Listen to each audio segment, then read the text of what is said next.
Hello and welcome back to True Crime Guys Podcast. I'm Lauren. And I'm Michael. Oh boy, how was your Thanksgiving, guys? Have you gained some weight? I think I gained a few pounds. Did you? Yeah. I think I did too, but I went kind of light the next day. I definitely paid for it.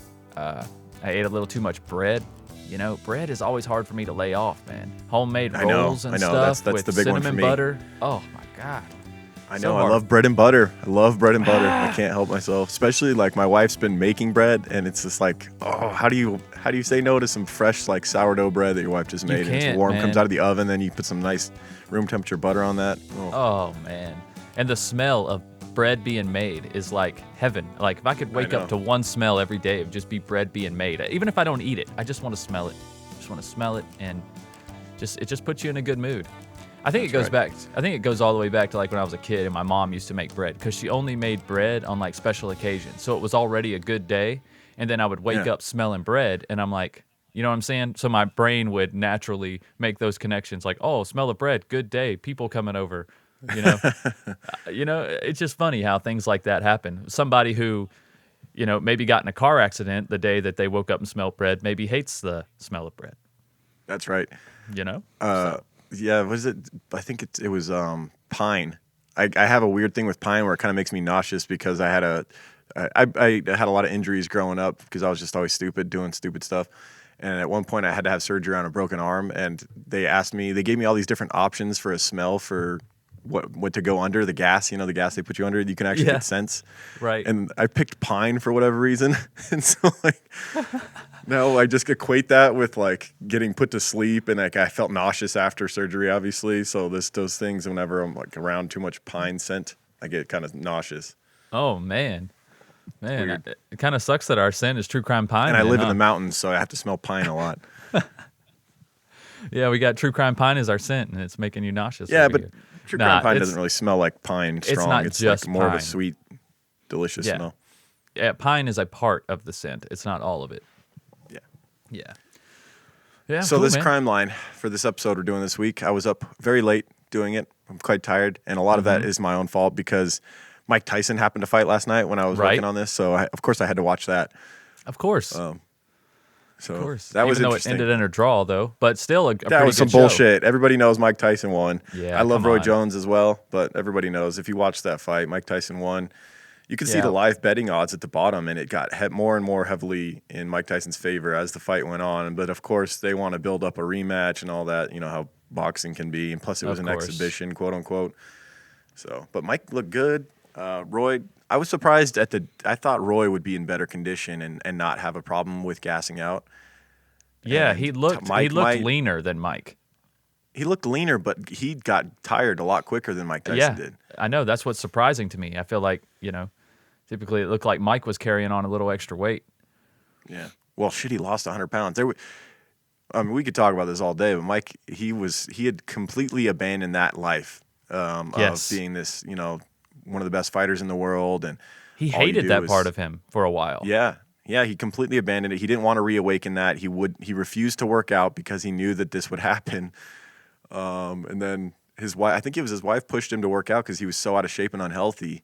Yeah. That he started to like run on a treadmill, and that was it. Like as soon as he did that, he awoke the beast inside of him. And next thing you know, he's setting up a fight. Yeah, but That's you know awesome. what though? He's handling it well now. You can tell he's a much more matured fighter. Like, Yeah. he's still got an animal he's- inside of him, but he knows when to shut it off now. You have to respect his honesty. That dude is truly like genuine when he does interviews and stuff. Like he Yes. is completely telling you. He'll tell you he's afraid. I'm super afraid to fight. That's why I chose to do it, because I do things that make me afraid. He was Right. interviewed right before the fight, and it was so cool to see how his brain processes things. He's like, I haven't fought in 15 years. You think I want to do this? Right, exactly. But here I am. exactly. But he feels like an obligation to give back now, I think, because of his success. Oh, for sure. Yeah, And he's so doing it for charity now. Yeah, exactly. That's his number awesome. one priority, is just to win money for charity, which is awesome. It's absolutely awesome. Yeah. So I have no qualms about that. It was cool because I had my 11-year-old niece staying over, and like we do it every year around Christmas time, she comes over, stays the night. We watch Home Alone, and we do the decorations and stuff. And Yeah. so I had the fight on my phone, and I was like giving her the whole history. She's 11, so the last time Mike Tyson fought, she wasn't even born. Right. So I was showing her highlights of Mike Tyson knocking people out and Roy Jones, all his knockouts and stuff. And she got really into it. It was fun. Yeah, having a little bit of background about fighters and seeing some highlights, I think could turn about anyone into a boxing fan. It's the highlights, Right. man. It's just when you're coming into a room and it's in the middle of the match and they're hugging, they're locked up, hugging each other because it's like round 4 or 5. Yeah. Then it's like, why do you watch this? And they're This seems- 50-something years old now. Yeah, so. in their 50s. Yeah, give them a break, man. They Mike look Tyson's great. 1 year younger than my dad. Yeah, they look great. All things considered, they look No doubt. great and they fought great. I wouldn't want to run into them in a parking lot. Oh, You know what I'm hell saying? no. God damn. Even if I was a fighter at 30, I still wouldn't want to run into him in a parking lot. So, yeah, when I pulled up Mike Tyson's highlights, he has a highlight video of just his knockouts on YouTube. It was 18 minutes long, I think. Yeah. Or was it? Yeah, I think it was 18 straight minutes of just him knocking people out. Just people knocking out He's had every- like 47 knockouts. So it's just like, imagine having that highlight reel. Oh my God. It's amazing. There's no wonder he feels like an animal. I mean, with that kind of highlight reel, you would have to. You'd have Right. to have that crazy ego, that pride that he talks about how he tries to keep under wraps. But Right. there's nothing more man's man than fighting. I mean, that's just Yeah. that's just how it is. And when you're the best at it, it's going to be really It's like the hard not oldest to sport, have an dude. ego. Hand-to-hand Yeah. combat. Yeah, oldest sport, no doubt. All right, we All right. better get off of this boxing before we get 1 star. We're going down Nolans. We're going That's down true. Nolans We're again. going to Nolans. Nolans. Yeah. We're back to Nolans, guys. What are y'all doing down there in Nolans? And we got a little North Carolina in it too. It's like we can't make it through an episode without there being at least one trip to North Carolina or Vegas. It we always go. comes back to one of those, if not both. That's the stipulation for our case picks. No, it's never that. Like it's just No, it's I'm not. just doing the crime line. I'm like, there it is. Like, There it is. It always catches me off guard. There it is. Let's dive into it. Today is Monday, the 16th of October. It's 2 a.m. I killed her at 1 a.m. Thursday, October 5th. I very calmly strangled her. It was very quick. I scared myself not by the action of calmly strangling the woman I've loved for 1.5 years, but my entire lack of remorse. I've known forever what a horrible person I am. Ask anyone. This is not accidental. I had to pay for the life I took. It's far too late to be sentimental. I had no right to close the book on her life, but I did.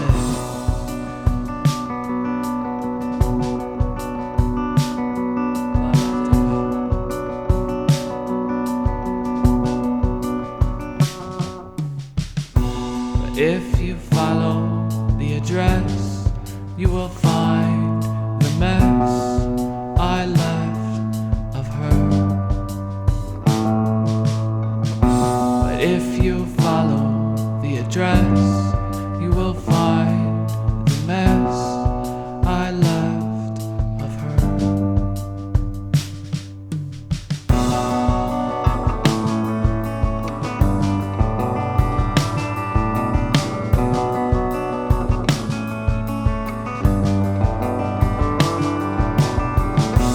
This is not accidental. I had to pay for the life I took. It's far too late to be sentimental. I had no right to close the book on her life, but I did. This is not accidental. I had to pay for the life I took. It's far too late to be sentimental. I had no right to close the book on her life, But I did, but I did.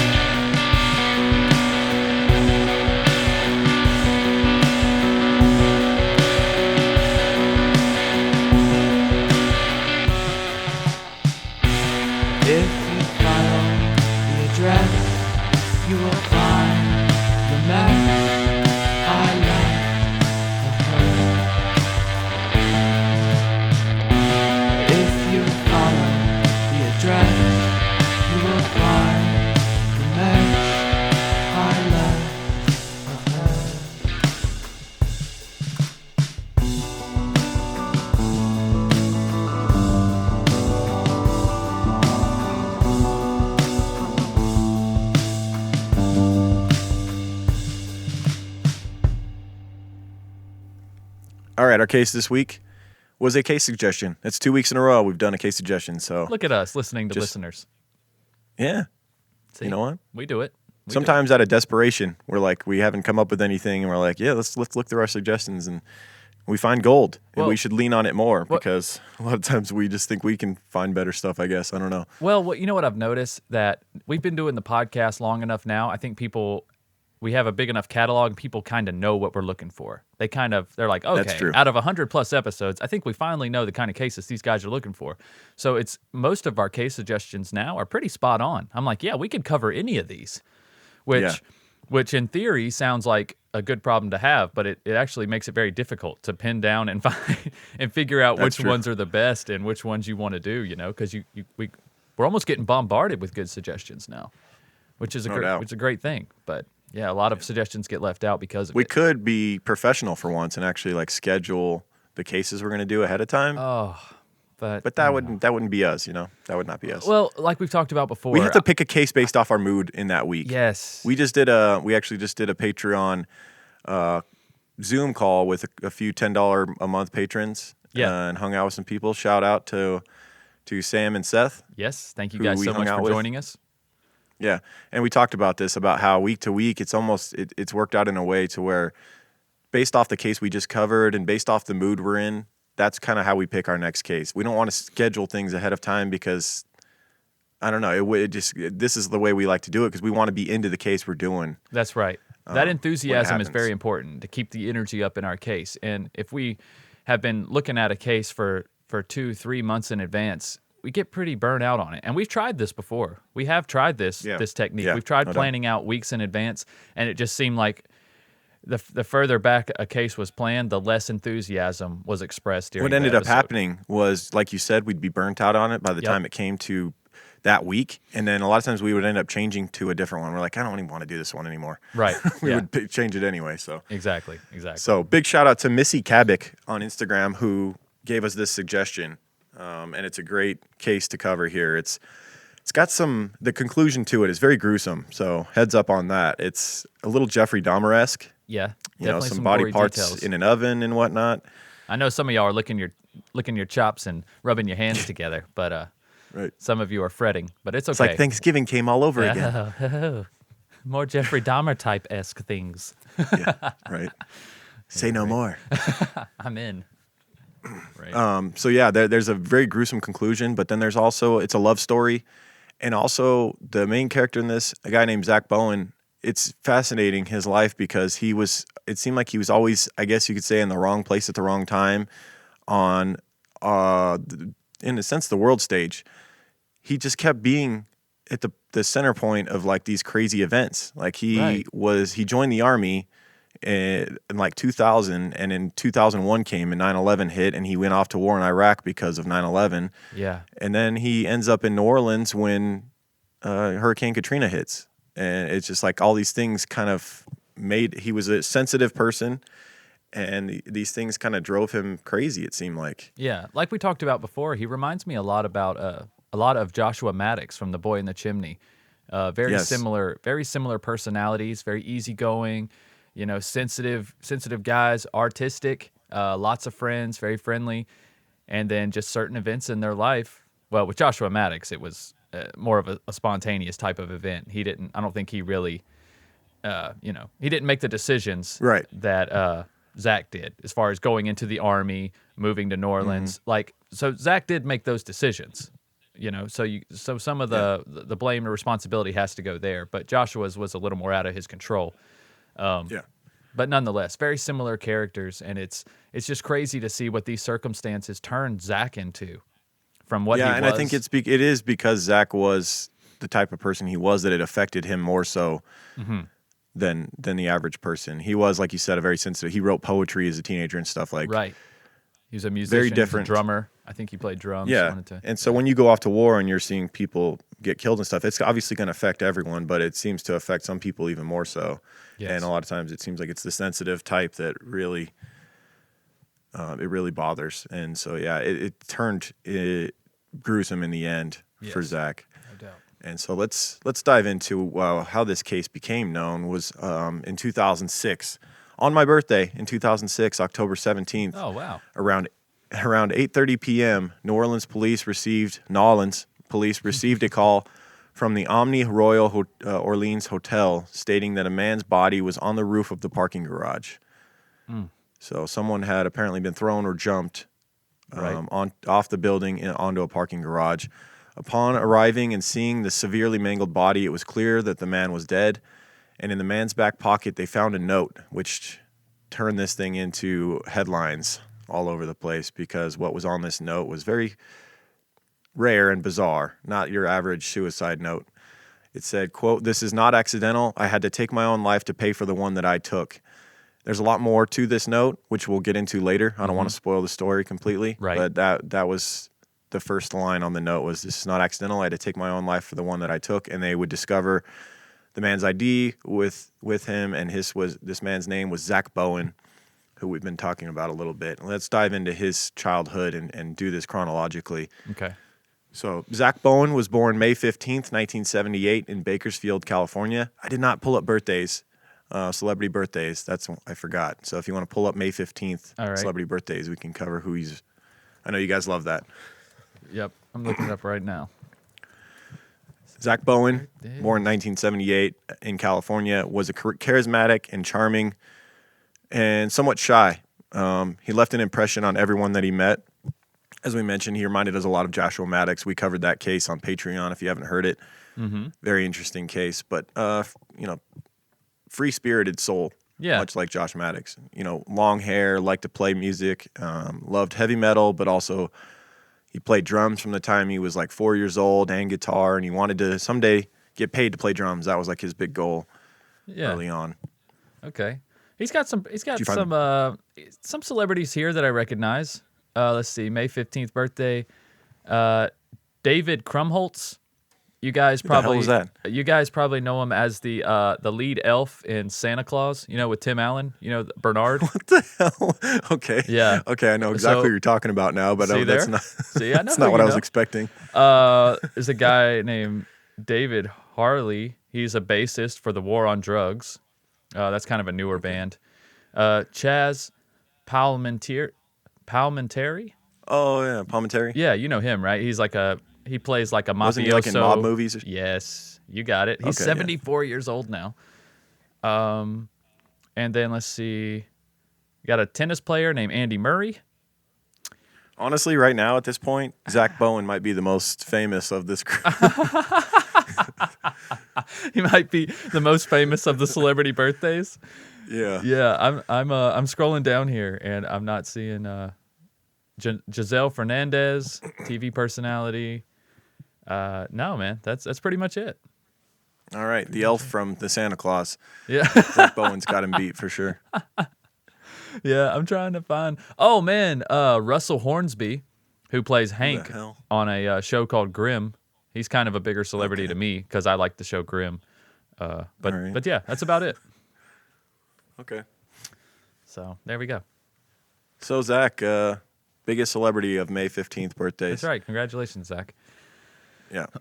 So Zach, as we mentioned, charismatic and free spirit, grew up in California and had that same laid back attitude that you would expect from a kid that grows up in California. Right. As a teenager, he sported long hair that went far past his shoulders. He loved heavy metal music, played guitar and drums. He dreamed of being paid to play drums for a living, and he also wrote poetry as a teenager.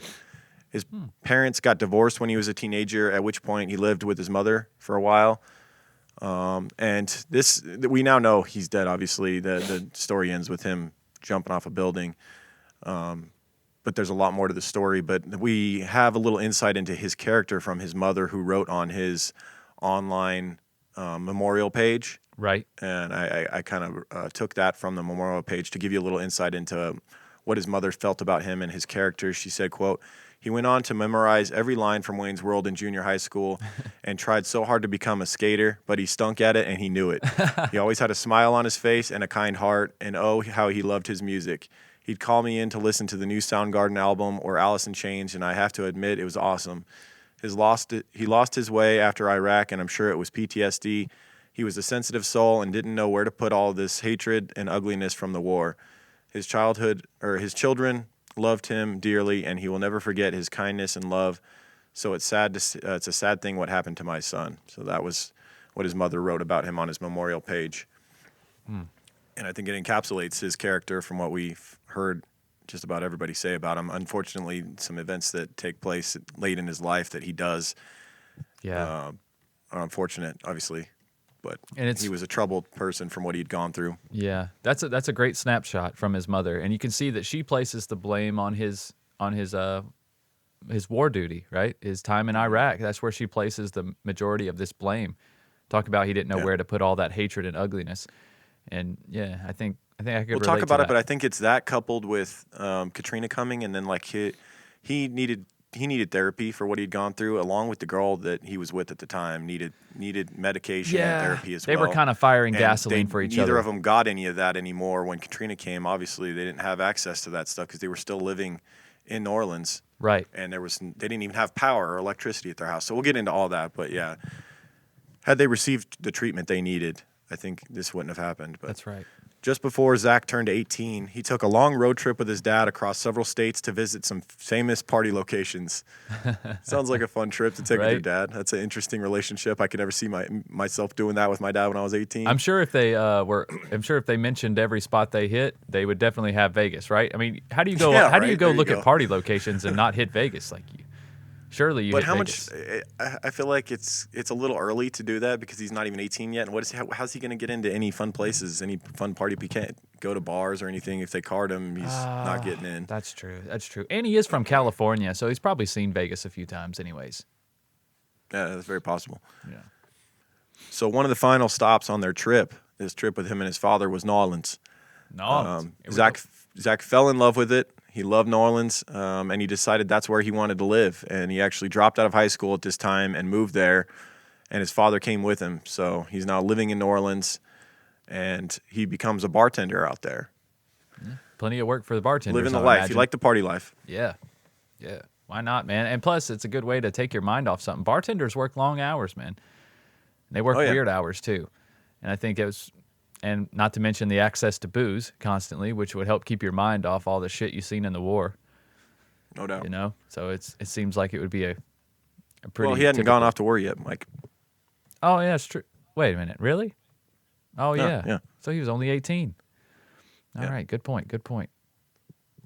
But I think he always, like we said, he's a free spirit. I think he always liked meeting new people and hearing stories, and he liked to drink, and that never seemed to change. Yeah. Well, I mean, bartender seemed like a good life for him. Yeah, but you can't bartend at 18 either.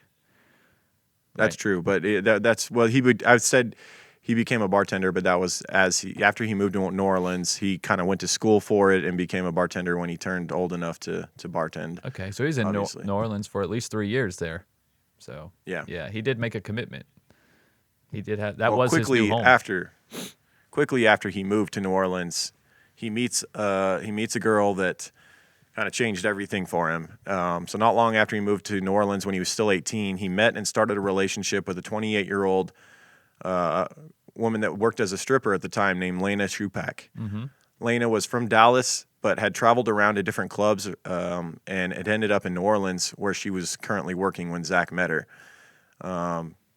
And the thing is, a lot of the articles and whatnot that I've read say that he was working as a bartender at this time. Maybe, I don't know, what are the laws, what are the age for drinking in New Orleans? You would think it'd be 21, right? But maybe in the early 2000s, maybe he had a fake ID. I don't know what was going on, but it seems like he was, in fact, working as a bartender. Yeah, maybe before he was 21 down there. Maybe you could sling drinks at 18. You just couldn't get caught consuming them. Maybe if you were an adult, not old enough to drink, you could still serve drinks. I don't know. Or maybe they just overlook that shit. I mean, 18 to 21, it's hard to tell. It's hard to tell if someone's 18 to 25, really, nowadays. I mean, any given time, depending on the person. Yeah. So he's working as a bartender at the time when he meets Lena. And they hook up and they're hanging out, and she doesn't think it's anything that serious. He's really into her, but she ends up going back to Dallas, and then he talks her into coming back to New Orleans. Mm-hmm. And that's when it becomes serious, because after she comes back to New Orleans, she realizes not long after that she was pregnant. and she would go on to name the baby boy, which she had named Jack. She would name him Jackson. But their relationship was on and off again enough that she didn't even tell Zack initially that she had the kid, and he didn't know he was a father until 2 weeks after the baby was born. And he wasn't. This was not a part of his plan. Obviously, he was still a young dude, bartending, trying to enjoy his early 20s and whatnot when a kid comes into his life. However, when he met the kid, by all accounts, it sounds like he fell in love. Right. And did everything he could to be, provider for this kid and a father in its life. Yeah. He definitely made the right decisions here. He's doing the best he can still. So after meeting his young new baby boy, Jackson, he began working multiple jobs and moved his family into a home in uptown New Orleans. So he did everything he could to provide a home and safety and be a father. Right. Then around this time that his son turned 1, Zack and Lena got married. So they also choose to make it official. They get married. He's now got a little family on his hands. This is a classic story. Someone who's young and having a good time, and then life hits him in the face like this. Yeah. Yeah, I can relate. Yep. So they get around the time they got married, a year after his son was born, they found out that they were going to be having another baby. This time it was a girl, which they named Lily. So now he's father of 2 children suddenly. And in order to care for them, he ended up having to become a big boy. He got his GED, and he decides to join the Army for the benefits that it could provide for his family. So That is a everything tough changed. time to join the military, man. Like, joining the military and then finding out your wife's pregnant is one thing, but like having 2 small children and then being like, I think I'm gonna join the military. God damn. Yeah. Ugh. Like, Yeah. I just don't. I think I'm going to join the Army. And by the way, it's 2000, and we know what happens a year later. Yeah. Yeah, that's right. I mean, he couldn't have. He thought it was going to be, probably thought it was going to be Of 4 course. easy years. I'm going to get out. I'm going to have the GI Bill. I can finish my education. I'll have insurance for the rest of my life through the VA hospital, and I can take care of my family. But things didn't quite go as planned. There's a lot that can entice you when you're a young man and or woman, and what the Army has to offer. A lot of times, if you sign a long contract, they give you a nice chunk of change up front that can really get you going. And if you have a baby or 2 babies, Right. it can really set your family up right away Yes. Yeah, by it can. signing that contract. That's right. That signing bonus, yeah. Yeah. So while in the Army, Zack was well respected. He was well liked by all of his comrades. He would play guitar and stuff for them, and they drank a lot when they weren't, actively doing what they had to do. And then in 2001, he was stationed in Germany and actually had his family fly out to stay with him. His 2 kids and Lena, he had them fly out to Germany. It was obviously rough adjusting for them. It's a culture shock Right. for sure. Of course. Everybody speaking a different language and whatnot. And then 9/11 hit, and Zack was sent off to war in Iraq. And this is where, his life changes, and he sees some things that he can never unsee, and it changes him. So while in Iraq, he saw things that changed him, and he ended up being suffering from PTSD. One experience in particular that he told close people was that when he was there, he had met a girl, had befriended her, and she ended up being killed along with her whole family when her family's shop was bombed. So actually reminded me that story of the movie Fury with Brad Pitt, where he I forget what he was in, like Belgium or something, and this family took him in, fed him, hung out. He actually got a close relationship with a young woman there, and then the building got bombed like an hour later, and they were all killed. Yeah, Damn. crazy. Wow, I haven't seen that movie, but yeah, it sounds very similar. Yes, but I'm sure he saw a lot of things over there, and it certainly changed him. After 2 tours, Zack wanted out of the Army so badly that he intentionally began to fail his multiple PT tests and was deemed unfit for service anymore. And despite earning a NATO medal and the Presidential Unit citation for his service, plus his commanding officer's recommendation that he receive an honorable discharge, he ended up being released with only a general discharge, which meant that he qualified for his VA benefits, but he couldn't get the GI Bill education benefits. Right, and that is which- what probably the whole thing, that was the whole reason for going, was to get Yeah. that GI Bill education benefits. Yeah, That that was was- going to set him up and his family up. Right. And that was a big selling point for his new wife Lena, for him joining the army and whatnot, was that he could get his education on the house of the army. Do you think And now that was gone. you think they knew he was throwing these PT tests and they just couldn't stand for that? They're just like, we don't give a shit what he did. We don't care about the medals he earned. If he's intentionally throwing these tests, then we just can't have him. I guess, but man, if that's the way it is, it's kind of messed up, especially considering he did 2 tours and Well, that is the way it is, bro. fought for the country, and now he's doing this. If they had any intuition at all, you could see why he was doing it, is because he was suffering severely from PTSD, and they needed to get him in treatment and get him out of these situations. But they don't care about the individual person, bro. Like, come on. Yeah. I mean, I'm sorry, but the evidence stacks up. Right. I mean, I feel like even veterans would tell you that. Mm-hmm. I don't know. I might catch some hate for that, but that's just how I feel. I got veterans in my family, and I feel like most of them have been mistreated at some time or another. They don't give a shit about what's going on in your personal life. It's you signed a document, and you have an oath to uphold. And if you can't do that, Right. then you're not getting an honorable discharge. Right. No doubt. So, as we mentioned, this may have been the final straw for his new marriage with Lena. In 2004, she filed for divorce after he was discharged from the army and no longer had his GI Bill.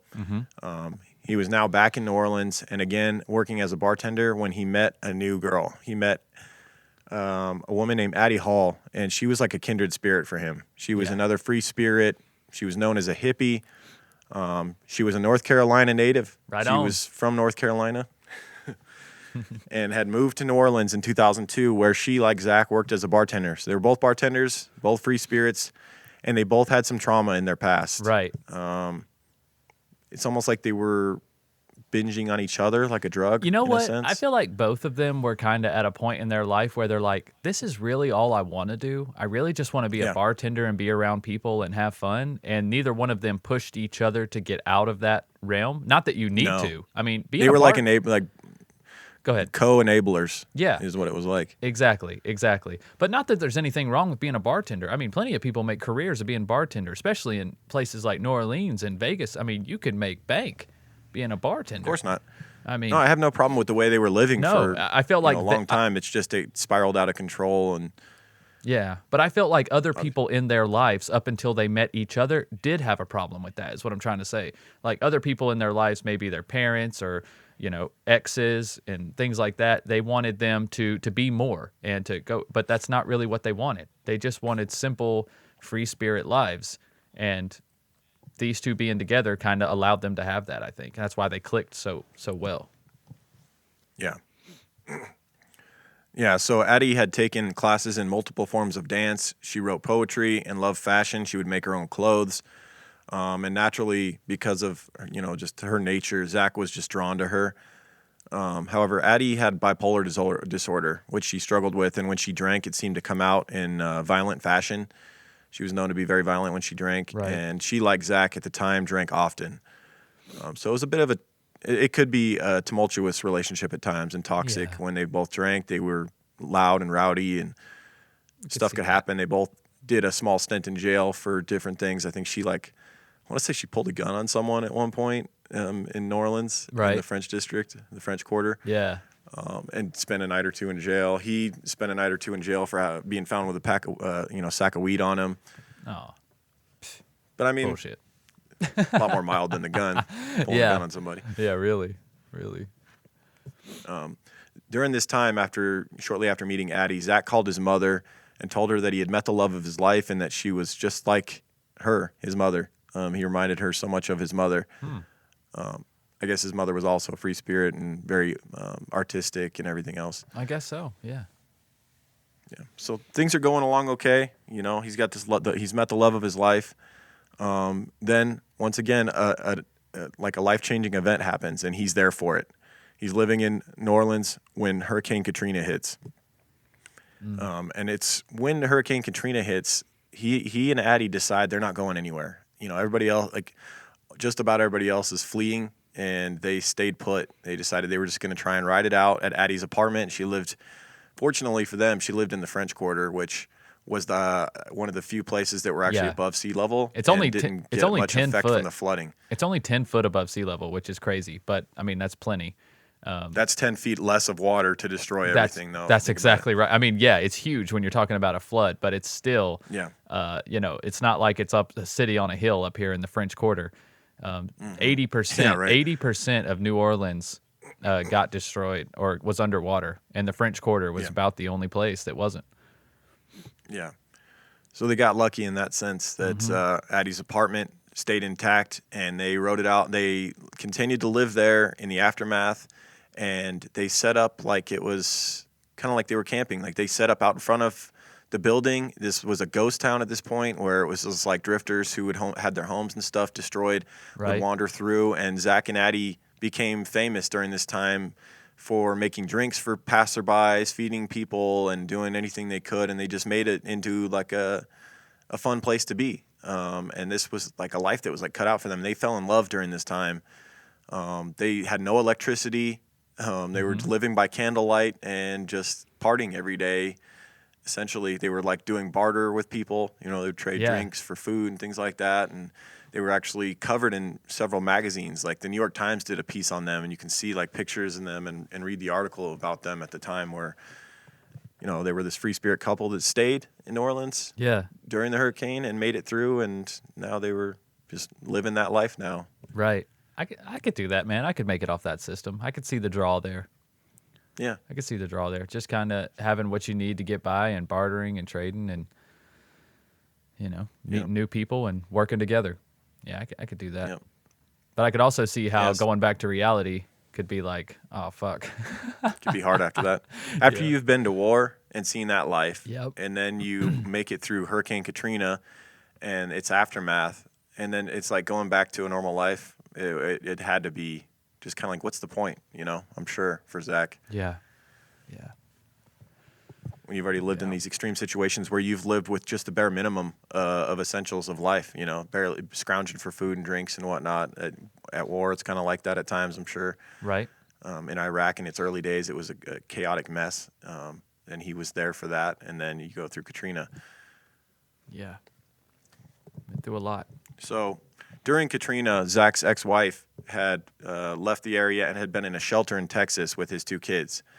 And she had been trying to contact him, but obviously, you know, he's living in New Orleans. He doesn't have the means to connect. Nor do I think at that time was he interested in connecting. She wasn't able to reach him, and she had no idea what had happened to him during Katrina. Probably not. He probably didn't care either way at this point. Seems like he's kind of moved on. I mean, I'm not saying he didn't care about his kids. I'm sure he had full intentions of reconnecting with his kids and having a relationship there. But as far as the ex, I think she's completely out of his mind at this point. He's found the love of his Yeah. life. True.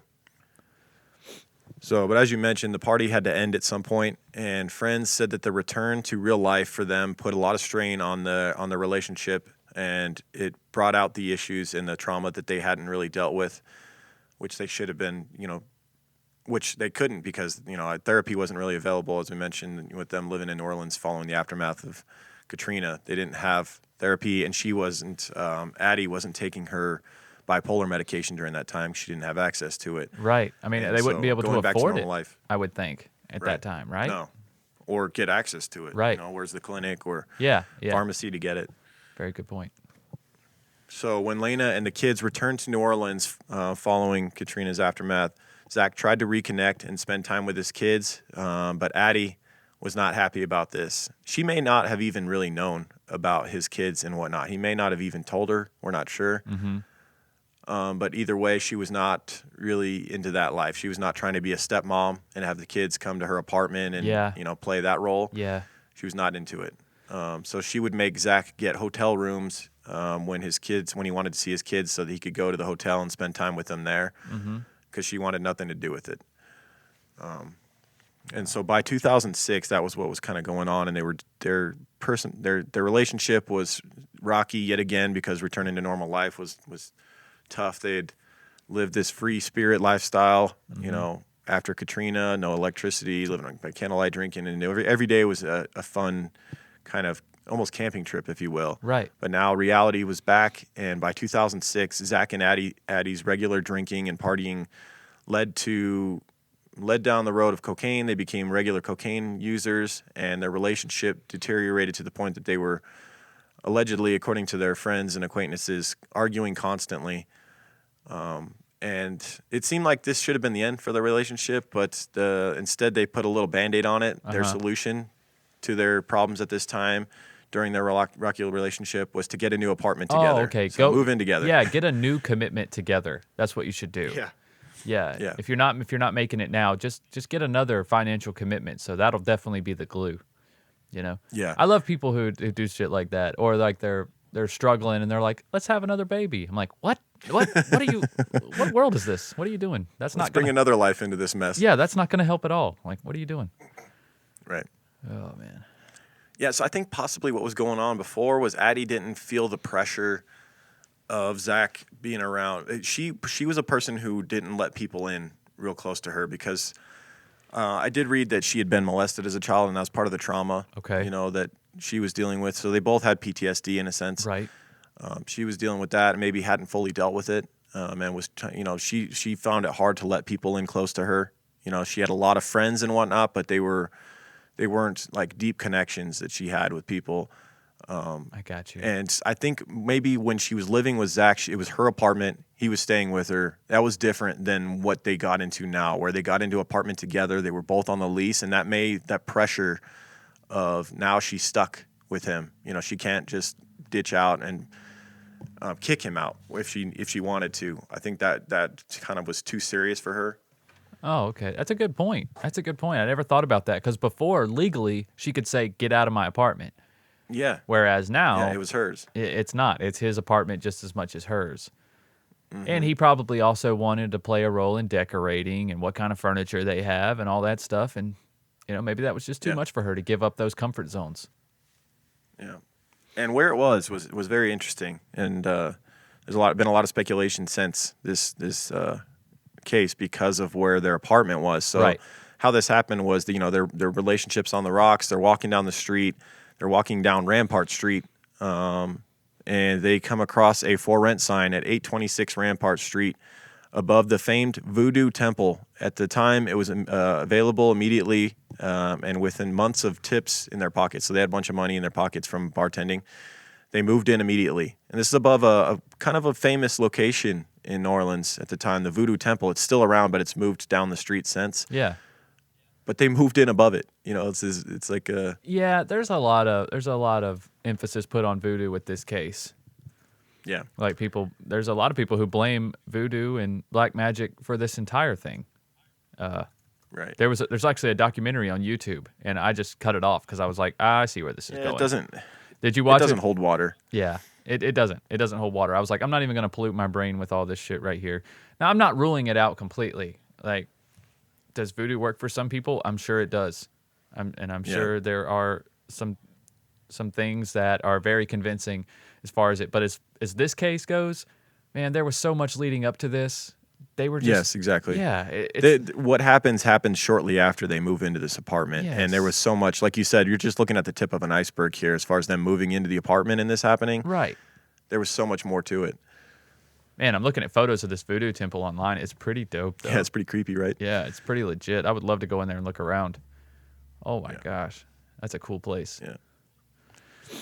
So they get this apartment together above the Voodoo Temple. They barely get settled in, however, when Addie went to the landlord and asked for the lease to be in her name and her name only.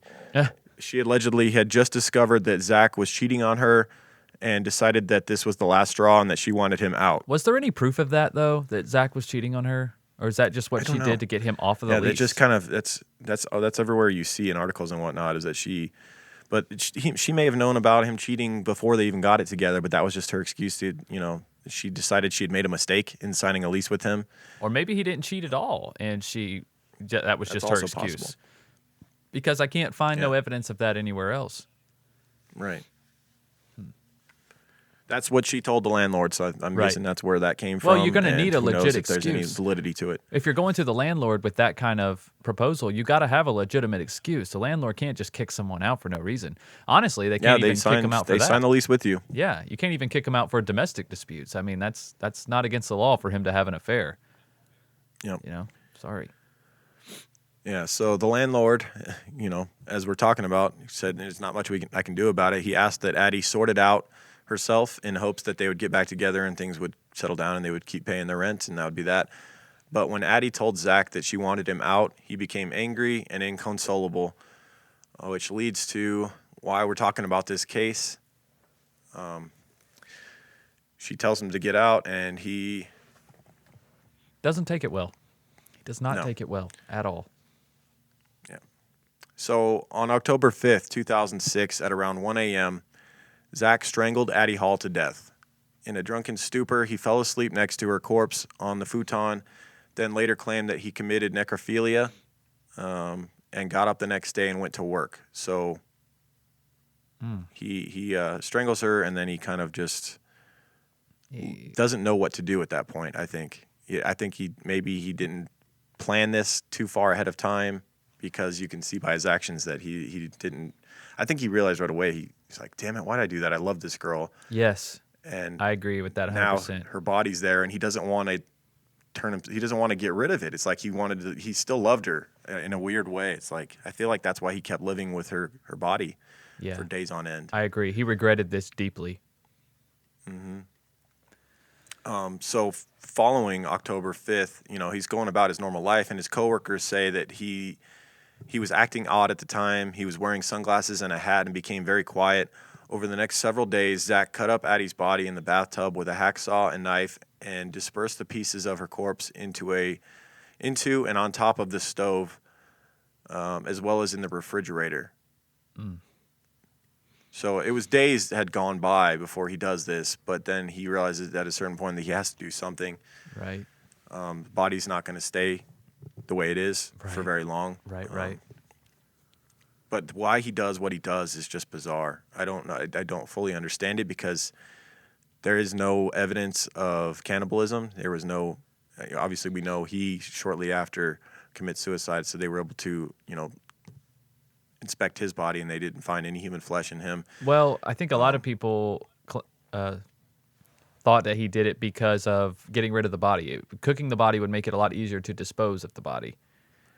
Well, what I thought is maybe a little bit of Dahmer-esque, in that maybe he wanted to keep her body in any way that he could, and maybe he wanted to keep her skeleton. And by cooking the flesh off of the skull, I feel like that's what it was. I feel like he wanted to keep her skull. Oh, Because, like we said, he was still in love with her, and he regretted what he had done, and he wanted to keep a memento of her, in a sense. right. Oof. Yeah, I maybe. think that's possible. Yeah, that is possible for sure. But there was no signs that he ate any human No. flesh. Right. No. So, he began cutting up her body. He gave her a haircut and placed her head inside of a pot on the front of the stove, placed her feet and hands inside of another pot on the back burner of the stove, her legs and arms in a roasting pan inside of the oven, and finally her torso in a black plastic bag in the refrigerator. So just an absolute macabre scene here in this apartment. Just absolutely horrendous. Some stuff that the police would later find, and, you hear the classic thing that sometimes police officers say, where they can never unsee that. That was the worst thing they've ever seen in Yeah. 30 plus years of doing police work. And they probably needed therapy after that as well. Oh, of course. Of course. As we said, many speculated after this became publicly known that there was cannibalism involved, but later Zack's autopsy reports confirmed that there were no signs of him consuming any of Addie's flesh. Right. Addie's friends and coworkers, following, Zack killing her and still living with the corpse and whatnot, no one knows yet what had happened. They had been asking where Addie was, and he told them that she had left him and went back to North Carolina. This didn't make a whole lot of sense to them, but we mentioned Zack and Addie had this free spirit lifestyle, so Right. her being missing for a few days wasn't a huge concern. Right. And that leads us back to the beginning of this case, where on Tuesday evening, October 17th, 2006, This was nearly 2 weeks after the murder and dismemberment of Addie. Zack Bowen went out with a friend, spent the last of his money. I believe he withdrew the last $1,500 he had and blew it all. We'll hear what he blew it on in his own words in a minute. Before jumping off the top of a hotel from the 7th floor, the Omni Royal Orleans Hotel, to his own death. And we'll get more into the notes and stuff now that he left that we alluded to earlier. Right. He left a handwritten note and his army dog tags inside of a plastic bag in his back pocket and the gate keys to Addie's apartment, well, his apartment as well, in his front pocket. The letter to, quote, police only, led detectives to the home of Addie and Zack's landlord for questioning. He said, quote, this is not accidental. I had to take my own life to pay for the one I took. If you send a patrol car to 826 North Rampart, you will find the dismembered corpse of my girlfriend Addie in the oven, on the stove, and in the fridge, and a full-signed confession from myself, Zack Bowen. Oof. And so police quickly discovered that the contents of his letter was, in fact, factual, that, this was not some story. Right. When they went to the apartment, they obviously walked into a disheveled apartment. The first thing they noticed was that the temperature and lack of smell that you would expect, because he had turned the air conditioning all the way down to 60 degrees and it was basically freezing in there, Right. which obviously slowed decomposition. Yeah, I'm sure he was aware of a lot of this stuff. I'm sure he had seen dead bodies and burning flesh and different things like that. I think this was something that he had thought of just to kind of keep the heat off of him during this time while he's trying to figure out what he wants to do. Yeah.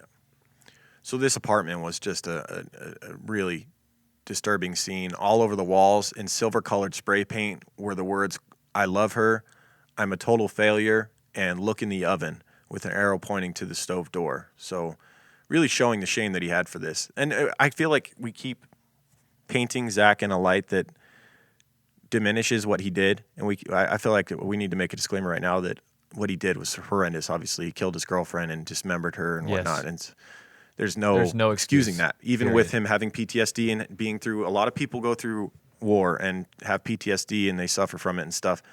But he needed to know to get therapy, and he shouldn't have done what he did, obviously. Correct. There's no taking away from it. We're just simply trying to understand how it happened. Not trying to excuse it at all. Yeah. Not trying to excuse it, trying to understand it. Right. So at the scene of Addie's murder, police found her journal with writings added from Zack. Quote, today is Monday, 16th of October at 2 a.m. I killed her at 1 a.m. Thursday, October 5th, I very calmly strangled her. It was very quick. Halfway through the task, I stopped and thought about what I was doing. The decision to halt the first idea and move to plan B, the crime scene you are now in, came after a while. I scared myself not by the action of calmly strangling the woman I've loved with for 1.5 years now, and then desecrating her body by my entire lack of remorse. I've known for forever how horrible a person I am. Ask anyone. And decided to quit my jobs and spend the $1,500 cash I had being happy until I killed myself. So that's what I did. Good food, good drugs, good strippers, good friends, and any loose ends I may have had. I didn't contact any of my family, so that'll explain the shock and a fantastic time living out my days. It's just about time now. So really confessing what was going on in his mind at the time. Yeah, there's no guesswork in this case. No, he explained everything in vivid detail. Yeah, he did. The thing that I don't understand is, like, he says, ask anybody what a horrible person I am. It doesn't sound like anybody felt that way about him. Anybody. You hear the love his mother had for him and how she fused this ending up, and like friends and stuff said he was just a normal, relaxed dude. He was a cool guy. Had been through some trauma and whatnot, and I don't think people felt that about him. Maybe not. But maybe there was another side of him that only certain people saw. And For sure, his mother was not one of those people. No. You know what I'm saying? Right. So, I don't know. Many would claim later that the dark voodoo history of the location, which was below his apartment at the time, had something to do with Zack's actions. But if you look into voodoo in general, it's a healing spiritual practice that is well respected in the city and not something that generally leads people to do something like this. No. And also, there was no evidence that Zack was in voodoo or believed in voodoo or had any kind of connection to voodoo. And he didn't say anything about it in his journal or his letter or nothing. Yeah.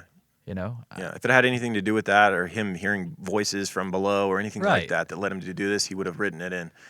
So allegedly, tenants of the apartment above the temple since the horrific tragedies of 2006, so the people living in the apartment that this happened in, had experienced some paranormal activity, feelings of being watched, voices, and of course I think we've talked about it before, but like when you're sensitive to these things because you're in a location where some stuff happened, Right.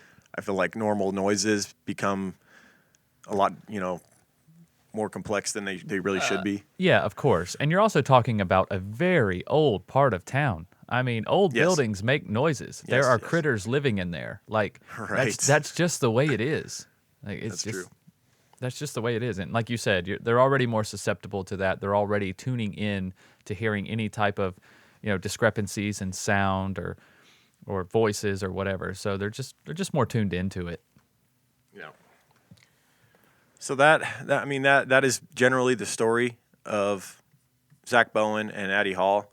However, of course, it got a little bit weirder because they had a good friend during their relationship that lived with them in New Orleans, a woman named Margaret Sanchez, and she was seen following, the discovery of Addie and Zack's deaths. She was more than willing to do interviews left and right, where she was distraught about it. And you can see her in documentaries and stuff about the case of Addie and Zack. And her story gets twisted as well. So in various interviews for television and online media, brought to light a close friend of Zack and Addie, a woman named Margaret Sanchez. She would end up going on to plead guilty and was convicted in a 2012 murder and dismemberment of a woman named Jaren Lockhart, who was a Bourbon Street dancer and mother. So this friend of Addie and Zack, who was distraught over what had happened to them, went on to kill and dismember someone. That Very is bizarre. so weird. Why? I know. That's what I don't I know. get. Because her and her boyfriend did it, right? Yeah. They basically Yeah. lured. So Margaret Yeah, go ahead.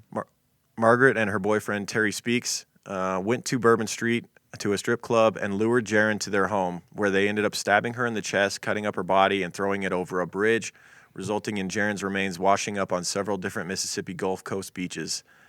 Terry Speaks would go on to be convicted of second-degree murder and was sentenced to 60 years. As we mentioned, Margaret was also convicted in 2012 Oh my God, for the murder and dismemberment. I just don't get why. Bizarre. Like, you just want to be part of the murder club? Like, what the hell is this? I know.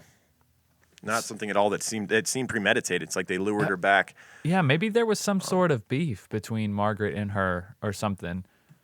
I don't know. You don't never know, man. Maybe she tried. Maybe this woman tried to make a move on her boyfriend Terry or something. I don't know. It's just It just seems bizarre that they would just pick someone randomly. Yeah. This whole case is weird. That's all I can say. It really is. It's weird. It's like why did this happen? I don't understand either one. It just seems like Zack just lost control in a drunken stupor, I guess, and then immediately regretted it. And then this lady who had been so close to this event thought, well, if he can do it, I can do it. I don't know. It just I know. it's a twisted thing, man. But you know what? It's twisted.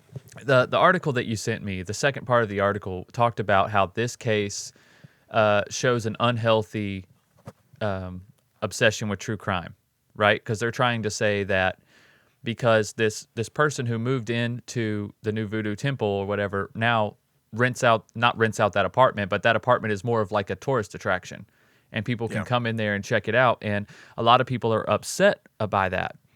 And my only question is why? Why are you upset by that? Are you upset by that because a brutal crime happened there, and then now this is belittling it? Because if that's so, we have museums all over the world dedicated to The serial Holocaust killers. Museum, The Holocaust Museum. I mean, the you 9/11 have. Well, you have. memorial. A lot of horrible things that have happened have Right. memorial sites, and Well, I mean, even horrible things that happen to horrible people still shouldn't be glorified if you don't allow this to be glorified. Like, for instance, Bonnie and Clyde's car still sits in a museum with bullet holes all in it. A horrible thing happened there. 2 people were shot to death, and their bodies were ripped apart by bullets. And yet we go and look at it like it's a thing. But because this happened within, 20 years, so all of a sudden now it's too close, it's too soon? It's like, but Ted Bundy's car that happened, 40 years ago, which is, twice as far, but still not that long ago, where plenty of women died in Bundy's car, right? Hit with tire irons and God knows what else he used. Oh yeah, And yet horrible people and still totally wanna innocent people. That, Yes. And people still want to go see that scene, but yet they argue that this is an abomination. It's like, well, it's tricky. It's the tricky same because you thing. don't want to glorify it, but also there's a fascination there. Right. I'm just saying, I just think the article in stating, oh, this shows the dark side, it's like, well, that's always been there. That's what it is. If yeah. you're going to bring it up in this case, then you have to bring it up for all the other murder museums and crime museums across the U.S., across the world. I mean, it's not. right. This is not just an American obsession, obviously. So, I don't know. I didn't think that this case showed any more bad light on true crime enthusiasts than any other true crime case, to where the site gets bolstered for tourism. That's just my opinion. I don't know. I guess because it's so recent, it happened after 2000, that people feel it's a little more close to home, because there's a lot of people alive today who can still relate to those people, and I think that's the only reason that it would be seen in a negative way. That's the only reason it is being seen in a negative way. Yeah. So We do operate in strange ways, humans. There's that people will say too soon with jokes when someone just dies and whatnot. But if you give it like a year, 2 years, it's kind of becomes accepted. It's everything needs context, I guess. And I don't know.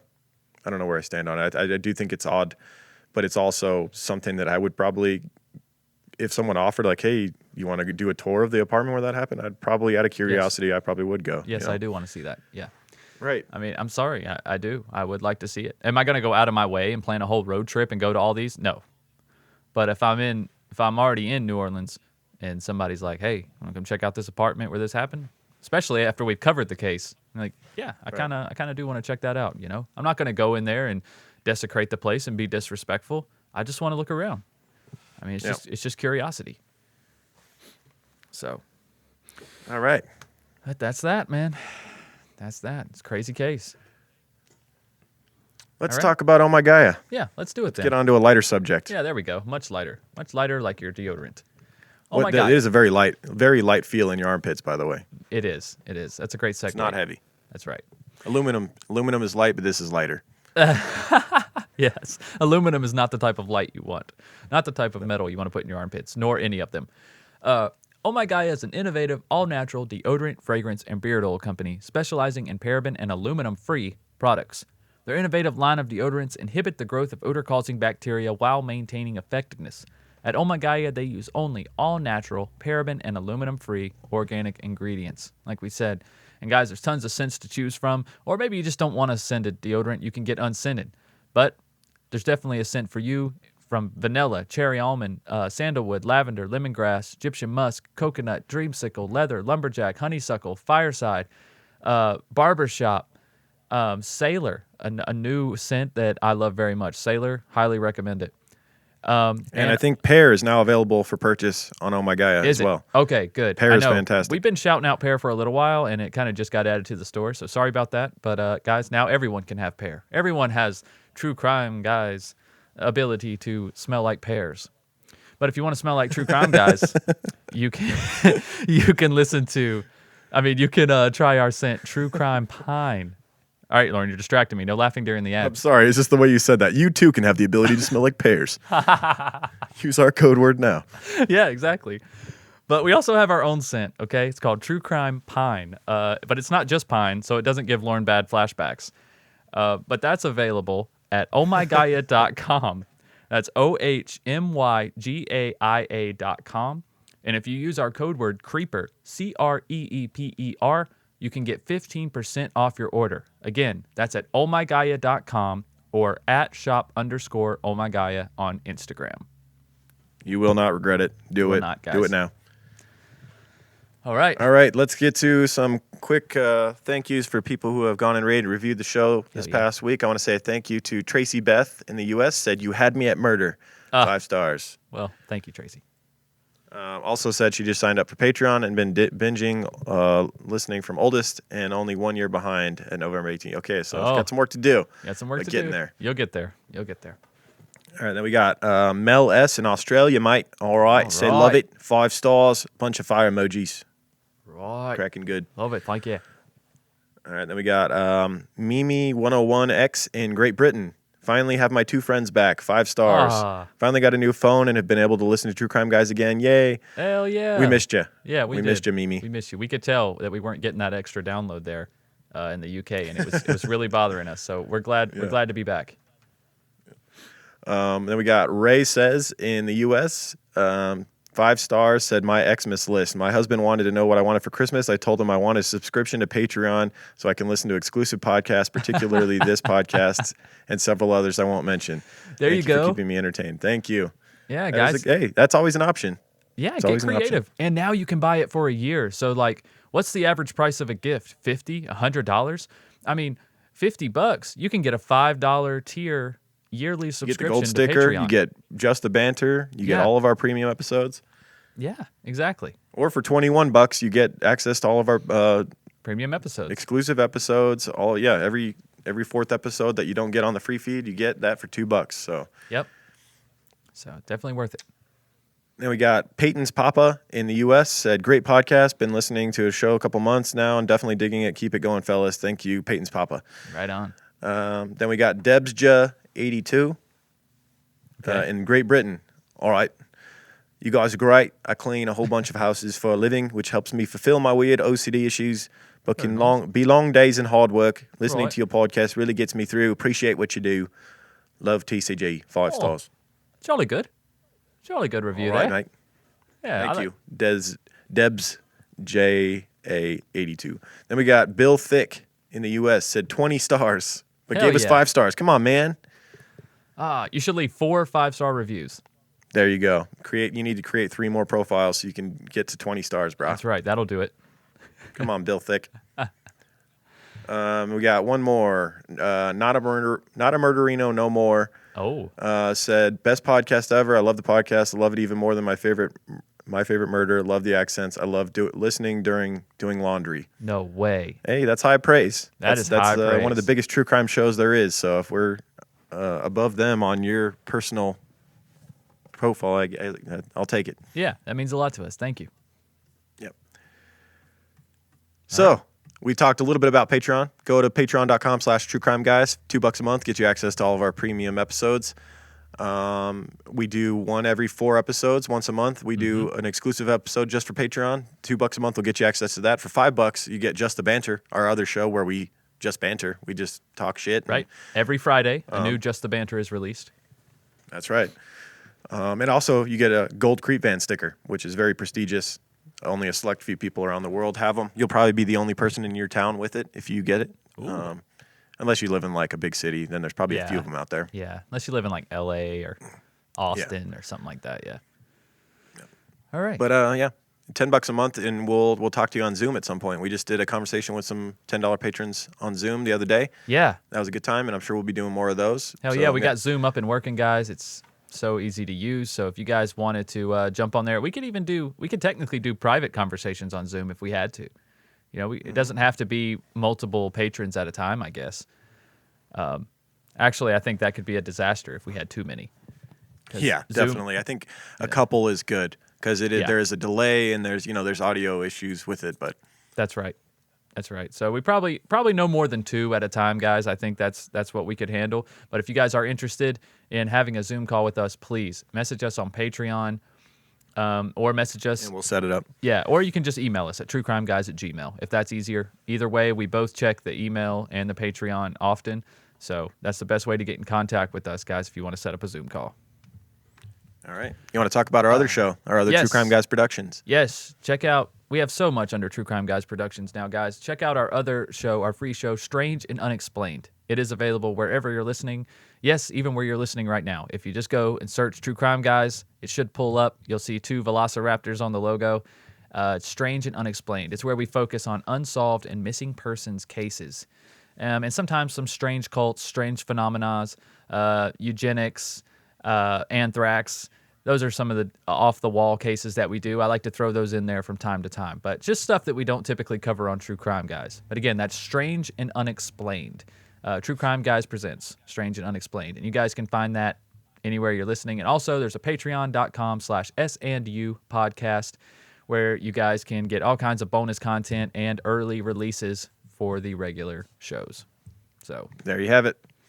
Does that do it? Does that do it? Well, also and are check we out our onto merch. Patreon? We should also check out our merch. Yeah, talk about our merch. TrueCrimeGuys.threadless.com. Guys, we have new merch designs on there. They've actually been selling pretty well. Notice people have been buying some sweatshirts and some hoodies. So that helps out the show a lot, guys. We really appreciate that. And also, you're sporting our designs. So that sparks conversations and, gets new listeners. So we appreciate that, guys, very much. There is a link below the description to all of our merch sites, Patreon, all that stuff. Just scroll down. If you're too lazy, you don't have to type it in. It's okay. I've already done the work for you. Just scroll down there and click those links and surf away under True Crime Guys Productions. All right? There you go. Christmas is coming. That's right. Get that creeper, that special creeper in your life, a True Crime Guys hoodie or sweatshirt or T-shirt or whatever. There you go. Are we on to Patreon next week? Is it an exclusive one? Have we done 3 freebies in a row? Dude, I have no idea. I feel like it's coming up. It's coming. Yeah. It's coming.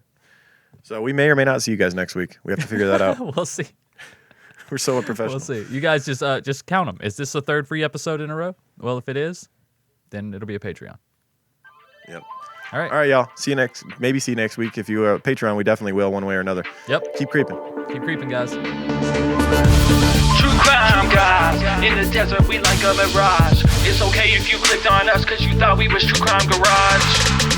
Now we ain't mad at you, sit down, let us talk at you. I'm talking to the creeper army, we out here making murder, get murder, get murder. True crime guys, in the desert we like a mirage. It's okay if you clicked on us cause you thought we was True Crime Garage. Now we ain't mad at you, sit down, let us talk at you.